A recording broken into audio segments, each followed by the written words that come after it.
Scaloni Bangladeshi সমর্থকদের মুখে হাসি ফোটাতে চান, বাংলাদেশের আর্জেন্টাইন ভক্তদের জন্য ম্যাচ জিততে চান। ইংল্যান্ডের বিপক্ষে ম্যাচের আগে প্রেস কনফারেন্সে বাংলাদেশি ভক্তদের জন্য আবেগতাড়িত হয়েছেন আর্জেন্টাইন মাস্টারমাইন্ড। ৭ সমুদ্র ১৩ নদীর এপারে আকাশী নীল জার্সিতে মেসিদের জয় দেখার জন্য মরিয়া বাংলাদেশি আর্জেন্টাইন সমর্থকরা। ম্যাচ পূর্ববর্তী সংবাদ সম্মেলনে বাংলাদেশিদের সমর্থন নিয়ে স্ক্যালোনিকে প্রশ্ন করা হয়। তিনি বলেন, সত্যি বলতে এটা বিস্ময়কর। বাংলাদেশের মানুষ সবসময়ই আমাদের বিস্মিত করে। আর্জেন্টিনা থেকে এত দূরে থেকেও তারা যে ভালোবাসা দেখায় সেটা সত্যিই অসাধারণ। বাংলাদেশি সমর্থকদের ধন্যবাদ জানিয়ে স্ক্যালোনি আরও বলেন, নিজের দেশের মানুষ না হয়েও কাউকে আর্জেন্টিনা জাতীয় দলের জার্সি পরে থাকতে দেখা সত্যিই দারুণ একটি অনুভূতি। এর জন্য তাদের সবাইকে অসংখ্য ধন্যবাদ।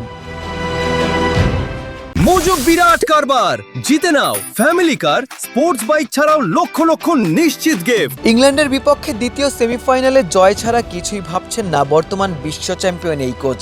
এদেশের সমর্থকদের স্ক্যালোনি জয় উপহার দিতে চান। আশিক সারোয়ার, নিউজ 24।